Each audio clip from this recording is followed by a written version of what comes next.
Y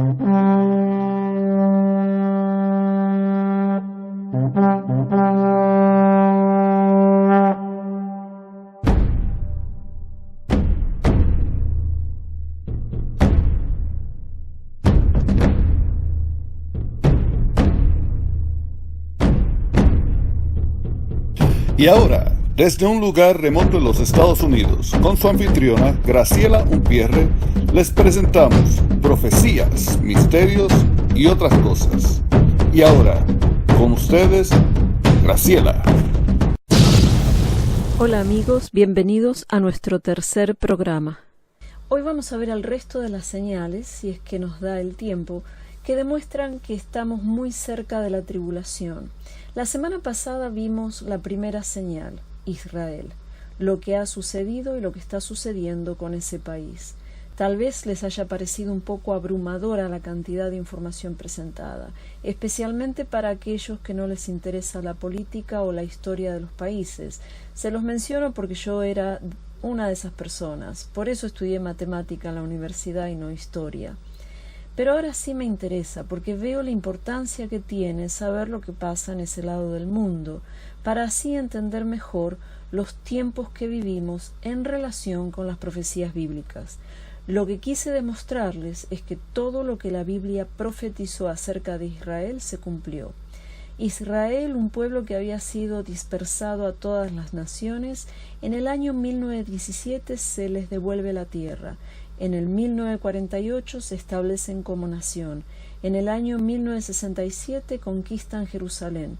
Y en diciembre 6 del año 2017, el presidente Trump declara a Jerusalén como la capital de Israel. Deberíamos decir que le devuelve a Israel el poder sobre Jerusalén como capital, ya que de acuerdo a Primera de Crónicas 15, Jerusalén se conocía como la ciudad de David. Jerusalén en realidad siempre le perteneció a Israel. Esto bíblicamente es de suma importancia, porque todo lo que le pertenece a Israel se le está restaurando. Lo único que falta es que se le restaure el templo, o que construyan el tercer templo. Todo esto que sucedió con Israel es realmente milagroso, porque si se ponen a pensar, ¿qué pueblo conocen ustedes que después de haber desaparecido como nación hayan revivido otra vez? Vemos que los cananeos, los amorreos, los gergeseos, los filisteos nunca más volvieron a ser nación. En cambio, con Israel sucedió todo lo opuesto. Se les devolvió la tierra y hasta el lenguaje. Aquí vemos que lo que Dios promete lo cumple. Bueno, ahora sí vamos a ver las siguientes señales. Así que si están listos, vamos. La segunda señal que vamos a ver es la de los desastres naturales. Es evidente que los desastres naturales se están dando más seguido y con más intensidad, desde los fuegos incontrolables en distintas partes del mundo, los huracanes, terremotos, agujeros en el terreno, la contaminación del mar por el exceso de plásticos, la muerte en masa de animales y mucho más. Si hablamos de terremotos, hasta los años 1900 había 1 o 2 grandes terremotos por año, o sea, de más de 7.0 o 6.0. Ese número aumentó a más de 24 por año después del año 2000. Recientemente, entre junio y julio del 2019, hubo más de 1000 terremotos en California, muchos pequeños, pero de todos modos, el número es lo que impresiona. Los expertos dicen que se espera mucho más y que serán más frecuentes. ¿Tienen que ver estos desastres naturales con la palabra de Dios? Si bien Romanos 8:20 dice que la tierra fue sometida a vanidad, futilidad, 8:22 dice, pues sabemos que la creación entera gime y sufre hasta ahora dolores de parto, o sea que es lógico que sucedan esos desastres, siempre existieron. Jesús habla de un incremento en intensidad en Mateo 24:37 y Lucas 21:11. Dice, habrá grandes terremotos como señal del fin del siglo. Es evidente que estamos en ese periodo de tiempo por la intensidad y por la frecuencia de los mismos. Ahora, hay 2 pasajes bíblicos que me llaman la atención con respecto a los desastres. Tal vez no tengan que ver con cuán cerca estamos de la tribulación, pero me pareció importante mencionarlos por los tiempos que estamos viviendo. Uno es Jeremías 5 y el otro es Génesis 12. Jeremías 5, 23 al 25 dice: «Pero este pueblo tiene un corazón terco y rebelde. Se han desviado y se han ido. No dicen en su corazón: temamos ahora al Señor nuestro Dios, que da la lluvia a su tiempo, tanto la lluvia de otoño como la de la primavera, y que reserva para nosotros las semanas establecidas de la cosecha. Sus iniquidades han alejado estas cosas». Este pasaje me está diciendo que el clima de un área puede estar relacionado con la obediencia o con la desobediencia a Dios. O sea, se habla de la desobediencia del pueblo y cómo esto afecta las lluvias y las cosechas. Me vienen dos ejemplos a la mente. Uno es el país de Fiji, el otro es el pueblo de Almolonga en Guatemala. Fiji era un país de caníbales. Ellos mataron a unos misioneros, a pesar de que fueran advertidos por la bruja del pueblo que no lo hicieran. Desde ese momento empezó un cambio en la ecología del país, donde nada crecía, los ríos estaban muertos y además el hombre destruía la naturaleza. La violencia y la división, especialmente entre las iglesias, hizo la situación insoportable, hasta el punto que el país estaba al borde del desastre. Entonces, en mayo del año 2000, algunos pastores de distintas denominaciones se unieron y empezaron a clamar y a llorar a Dios, porque se dieron cuenta que solo Dios podía solucionar la situación.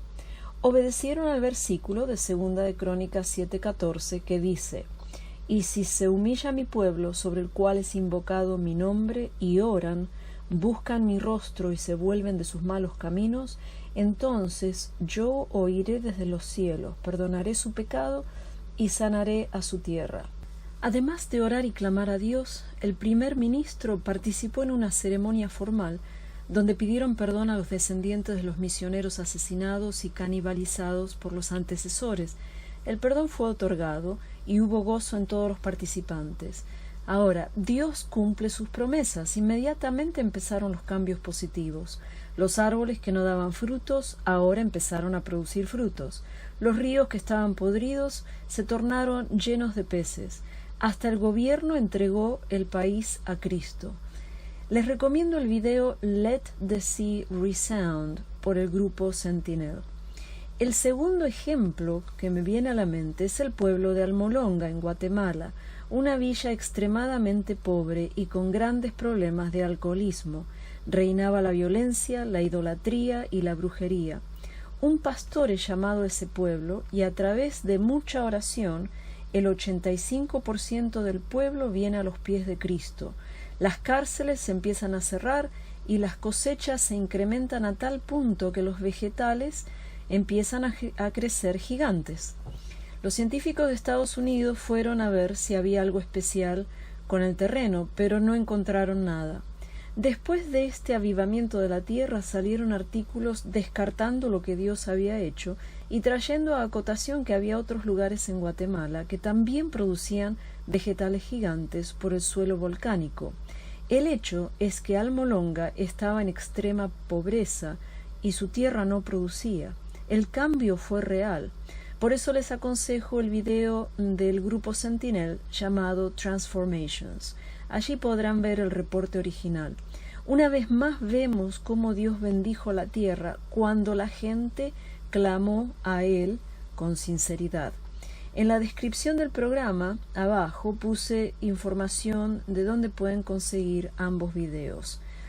Estos dos ejemplos nos muestran cómo el clima de un lugar puede cambiar drásticamente con solo entregar sinceramente el país a Jesús. El otro pasaje que mencioné es Génesis 12. Génesis 12:3 dice: Dios le dice a Abraham: bendeciré a los que te bendigan, y al que te maldiga, maldeciré. En ti serán benditas todas las familias de la tierra. Abadías 1:15 también habla de esto. Dios está refiriendo a la tierra de Israel. En Joel 3:2 dice: reuniré a todas las naciones y las haré bajar al valle de Josafat, y allí entraré en juicio con ellas a favor de mi pueblo y mi heredad Israel, a quien ellas esparcieron entre las naciones y repartieron mi tierra. Aquí vemos dos cosas: bendición a quienes bendicen a Israel y también juicio por dividir la tierra. Con respecto a este tema de la división de la tierra, hay dos libros que les recomiendo para aquellos que leen inglés. Uno es el de John McTernan y se llama As America Has Done to Israel, o sea, como América le ha hecho a Israel. América refiriéndose a Estados Unidos. El otro es de Michael Cunning y se llama Eye to Eye, o sea, ojo a ojo. Estos libros describen desastres que han ocurrido en Estados Unidos inmediatamente después de que se tomó una decisión para empujar a Israel a que divida su tierra. John McTernan da cientos de ejemplos, comenzando con el gran huracán del año 1938 que devastó Long Island y la Alianza Alemana, donde el mundo tenía los ojos fijados en Estados Unidos para que el presidente Roosevelt interviniera y evitara la Segunda Guerra Mundial. Otro ejemplo es cuando el presidente George Bush estaba en una reunión en Madrid iniciando el proceso de paz con Israel. Al mismo tiempo que él empuja la división de la tierra, un huracán se va en sentido contrario, dañando su casa de vacaciones en Maine. Y así estos dos libros presentan ejemplos tras ejemplos tras ejemplos. La correlación es espeluznante. Por cada decisión que se toma en contra de Israel, o diría, por cada decisión que Estados Unidos toma en contra de Israel, viene un desastre. Ahora, si uno viera que hay dos ejemplos, uno dice, bueno, esto es casualidad, pero cientos de ellos y dos autores que hayan tomado interés en escribir sobre esto. Como les dije antes, esta parte tal vez no sea relacionada al cuán cerca estamos de la tribulación, pero me parecieron súper interesantes y dan a pensar de cómo debe ser nuestra actitud como país hacia Dios y hacia Israel. Ustedes deciden si Dios tiene que ver con los desastres naturales o no. La tercera señal es pestilencias. Por un lado, hay nuevas infecciones que aparecen todos los años. Por ejemplo, en el año 2009 apareció el Candida auris, que es única entre las especies de Cándida.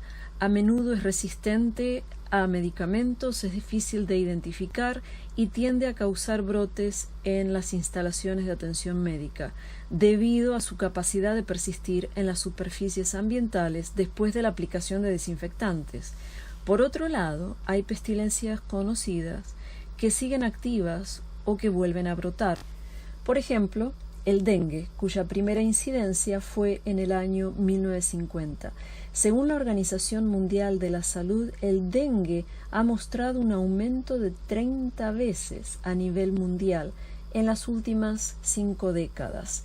Se estima que se producen entre 50 y 100 millones de nuevas infecciones anualmente en más de 100 países endémicos. El SIDA afecta a más de 40 millones de personas, la malaria de 350 a 500 millones de casos por año, con más de 1 millón de muertes, y el 90% ocurren en África.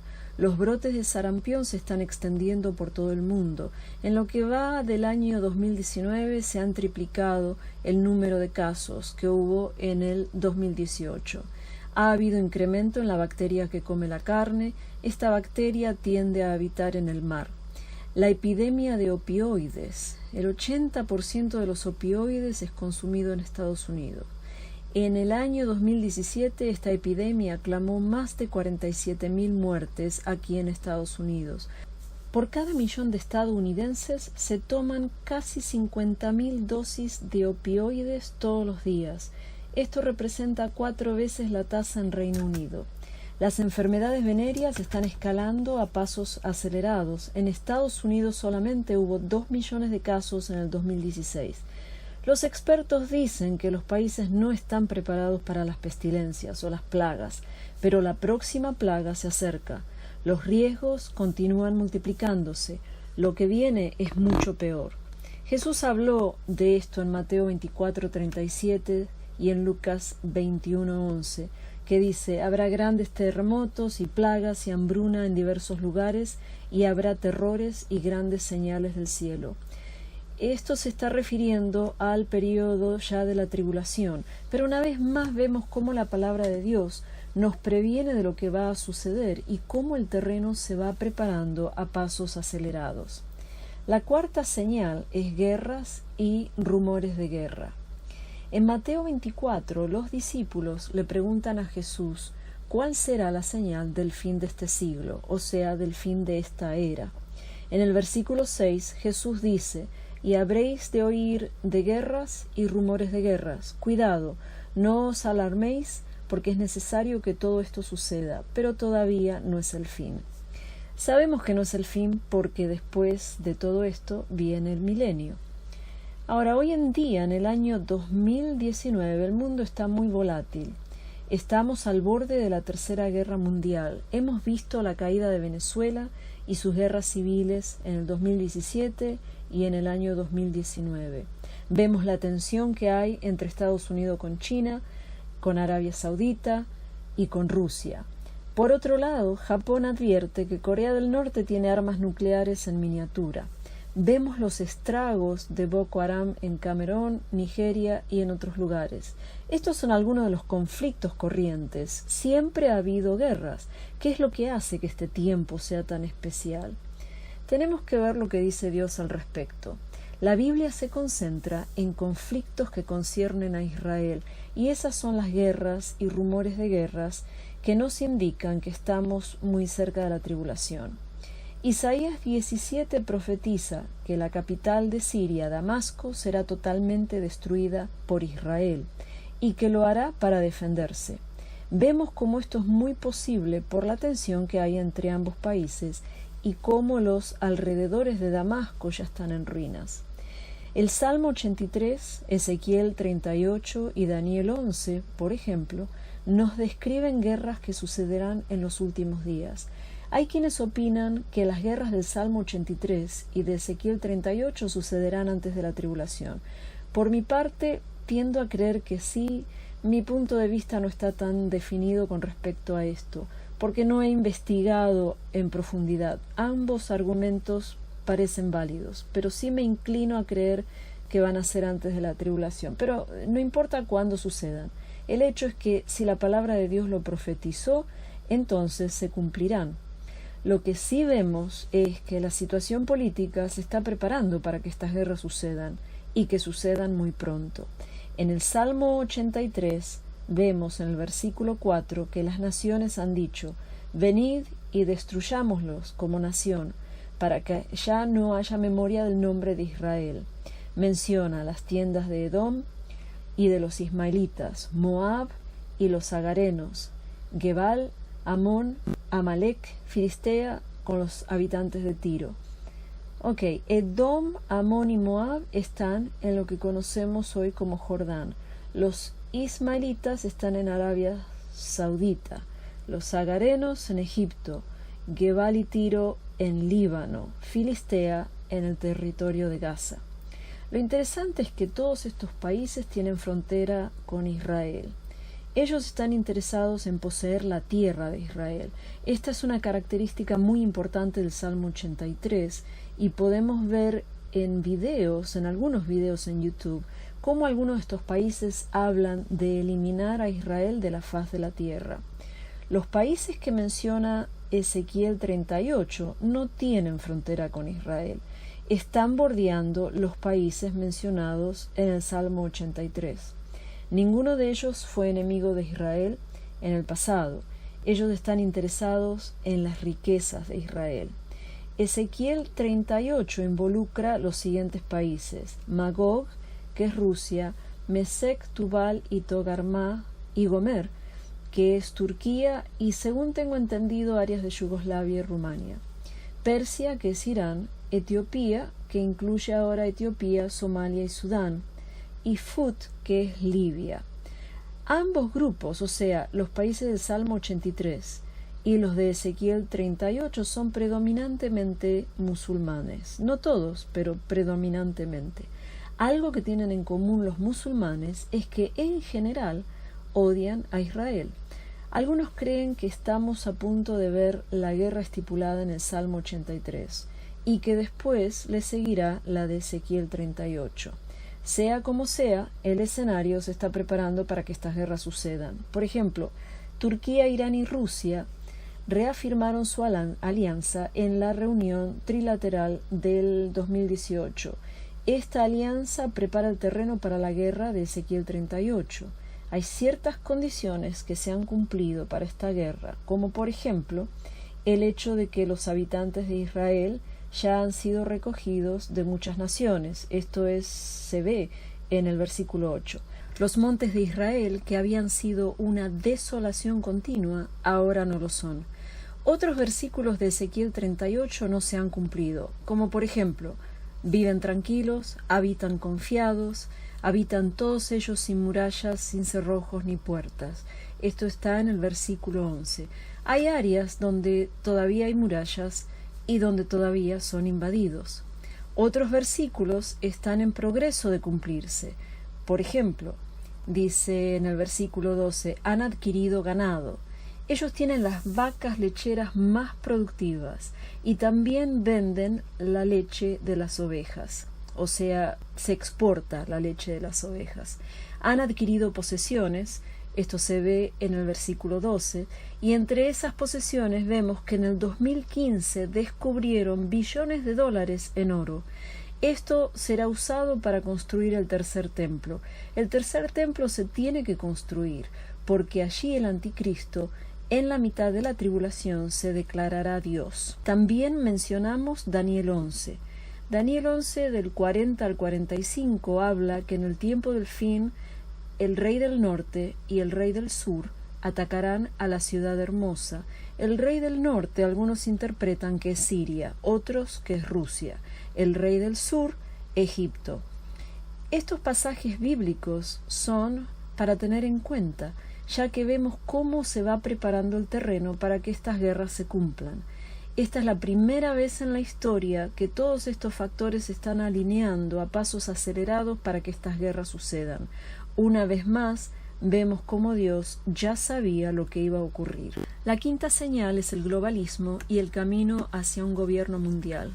El globalismo es lo que causará el nacimiento del nuevo orden mundial. Si observamos cuidadosamente, el globalismo ya está en acción. Esta idea viene avanzando de hace muchos años. Todos nuestros países están siendo empujados en esa dirección. El acceso al Internet es uno de los factores que contribuyen a que esto finalmente pueda realizarse. El humanismo es otro factor. Las crisis en los países, otro factor. El objetivo es poder eliminar la idea de individualismo, de patriotismo nacional y de religión, y que la misma gente quiera que el gobierno cuide de ellos. James Paul Warburg, un banquero americano nacido en Alemania y conocido por ser el asesor financiero del presidente Roosevelt, dijo en el año 1950, «Tendremos un gobierno nacional, nos guste o no. La única pregunta es si el gobierno mundial se logrará por conquista o consentimiento». Hoy en día podemos ver que va a ser por consentimiento.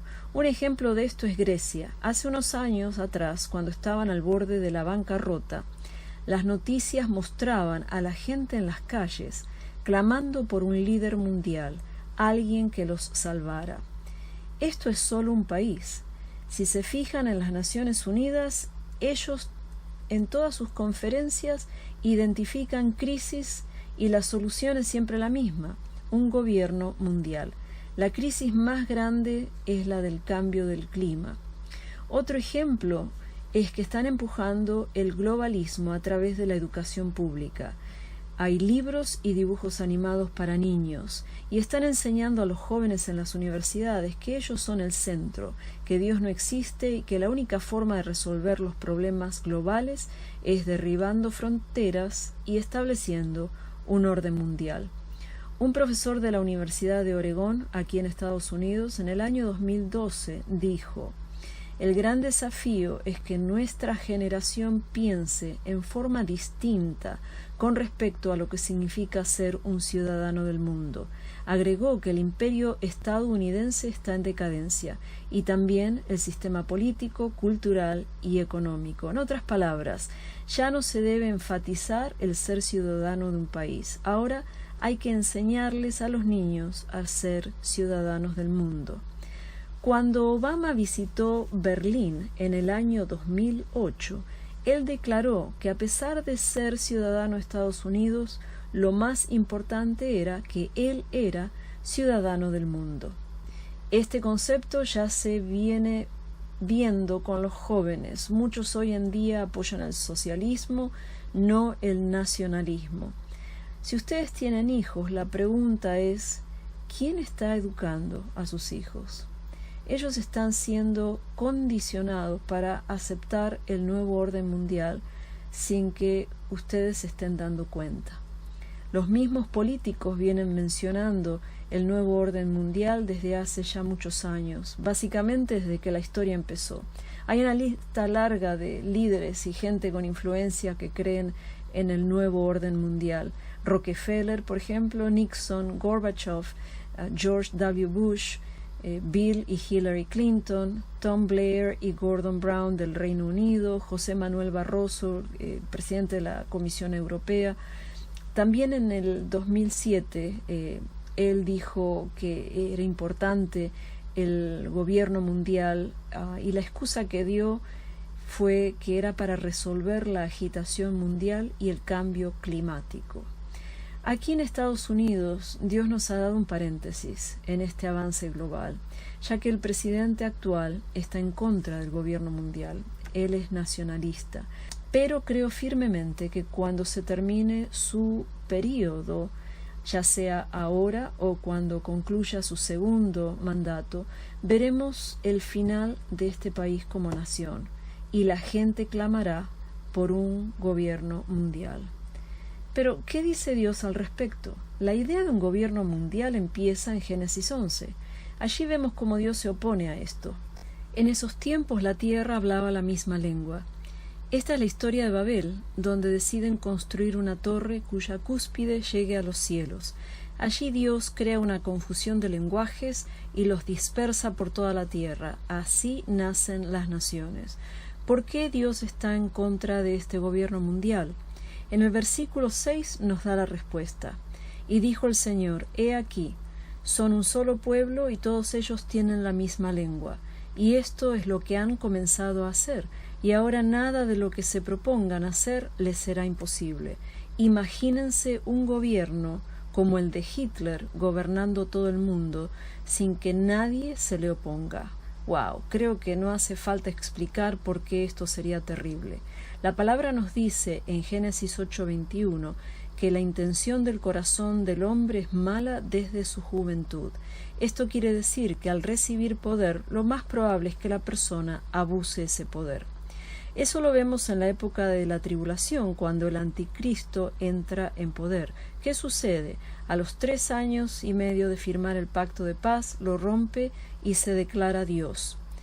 Esto lo pueden ver en 1 de Tesalonicenses 2:4.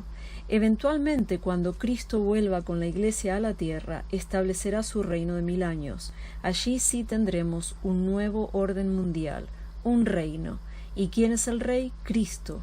¿Y con quién reinará? Con su esposa, la Iglesia. Esto lo vemos en Apocalipsis 21:9. En Apocalipsis 20:3, si se fijan bien, a pesar de que Cristo reinará, vemos que las naciones continuarán. El versículo dice, y lo arrojó al abismo, refiriéndose a Satanás, y lo cerró y lo selló sobre él, para que no engañara más a las naciones, hasta que se cumplieran los 1000 años. Después del milenio y del juicio final, entraremos en la eternidad y allí también Dios estará a cargo, pero las naciones no se eliminarán. En Apocalipsis 22:2 dice, y a cada lado del río estaba el árbol de la vida, que produce 12 clases de fruto, dando su fruto cada mes, y las hojas del árbol eran para la sanidad de las naciones. Eventualmente, en un futuro no muy lejano, Satanás logrará por un periodo de 7 años un gobierno global.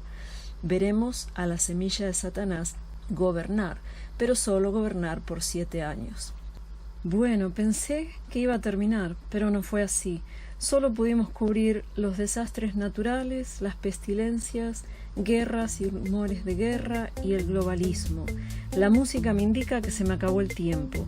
La semana que viene seguiremos con el resto de las señales. Veremos la explosión de conocimiento, tecnología, CERN, pruebas de que la época de la gracia se está terminando y el avance del ocultismo. Así que no se lo pierdan. No se olviden de suscribirse al canal y de apretar la campanita, así les avisarán cada vez que se publique un nuevo episodio. Esto fue Profecías, Misterios y otras cosas que no se predican del púlpito. Introducción, Edgar Unpierre, música por cortesía de Doug Maxwell Media Right Productions y Silent Partners. Nos vemos en la próxima, al menos que nuestra redención ya haya llegado, porque estamos muy cerca. Dios los bendiga.